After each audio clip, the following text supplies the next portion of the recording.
You're finally ready to buy a home. The timing is right, you've saved enough for a down payment, and you assume the next step is to just start looking at houses right away. But you should resist that urge. Why? Because you'll want to ask yourself some very important questions first that will help you make sure that this home purchase aligns with how you see your life going for the time you'll be living there. And the self analysis will dig deeper than how many bedrooms do you want.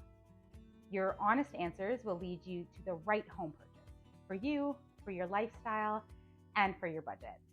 You don't want to rush in blindly when buying a home and have regrets about it a few months in.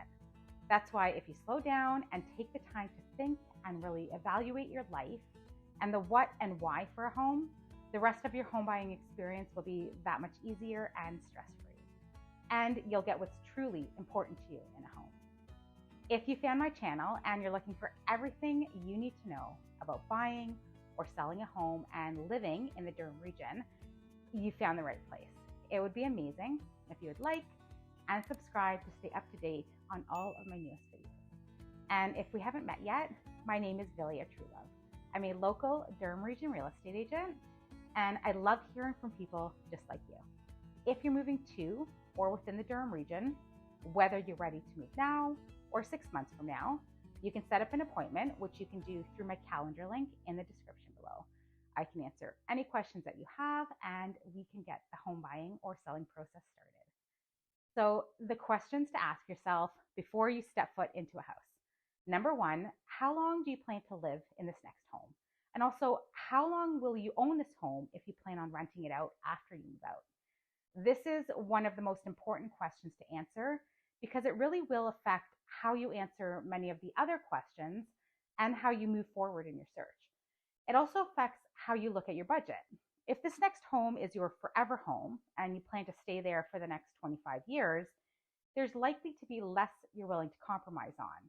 And you may also be willing to stretch yourself a little more budget wise, knowing that you'll be in this home for many years to come. If you know this home is a 3 to 5 year plan, then you'll probably be more willing to compromise to be able to stay within your budget and get into the market.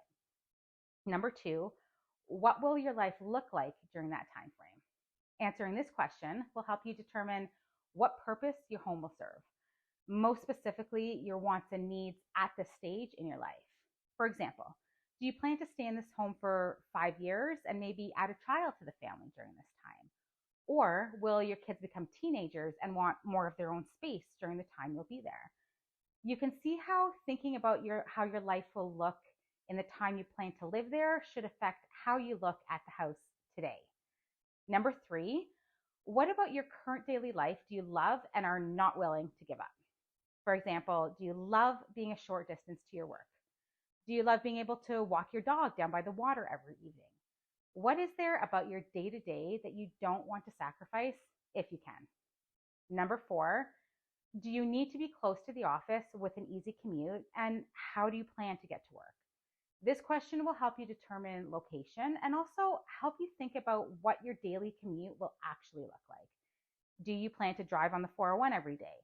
Will you take the GO train, or can you fit the 407 into your budget? You might be tempted by a home you fall in love with that adds an extra hour commute to your day. But how will that actually look when you're having to do it every single day and in the winter?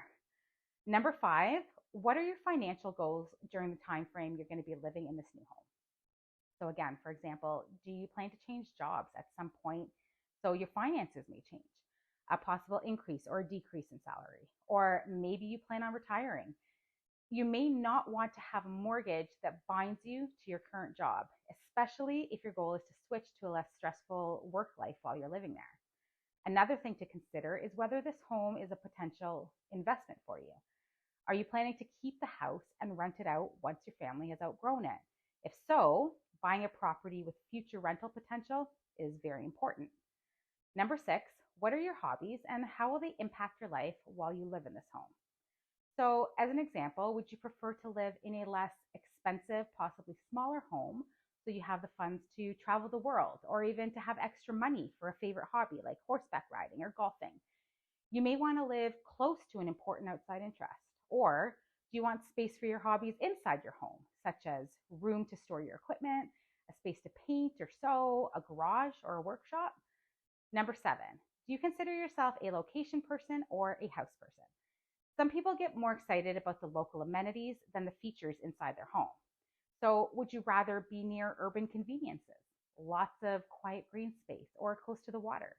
Do you love getting outside and exploring nature trails, or getting out and listening to live music, attending festivals and events, or walking to your favorite pub or restaurant? Then location could be more important to you. If so, many locations have distinct personalities, and you want to find one that works for you. You can check out some of my other area tours next to start to get a feel for what different areas in the Durham region offer. On the other hand, if having lots of inside space, an awesome chef's kitchen, a jacuzzi bathtub gets you all excited rather than any particular neighborhood, then you could be more of a house person.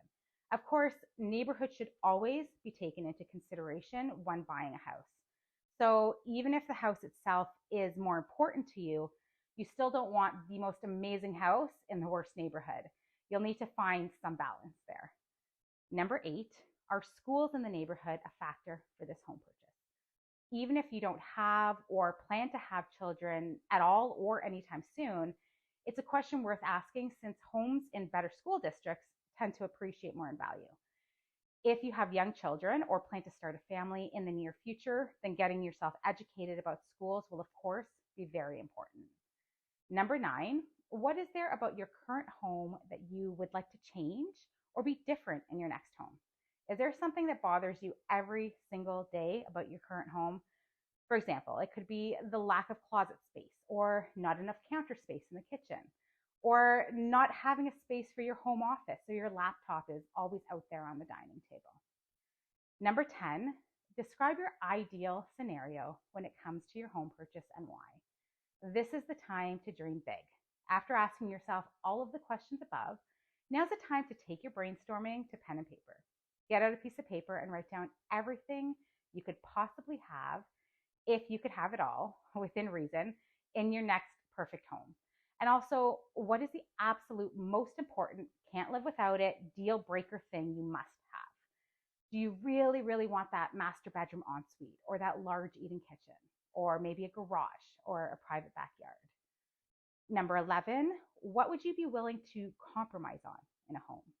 It's hard to think about what you're willing to give up before you even start your search. But after listing out all the things that you do want from the questions above, think about some things you could possibly live without on that list.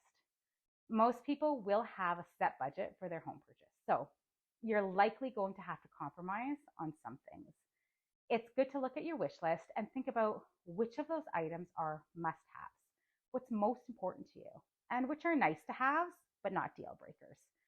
Once you've answered all these questions, it will really help you to know what's truly important to you in a home and make sure that you don't have regrets once you get to move in. If you're ready to start the home buying process, set up a consultation at the calendar link in the description below. And you can also download my Durham Region guide, which will help you start to think about which areas in the Durham region will be the best fit for your family. Thanks so much for watching.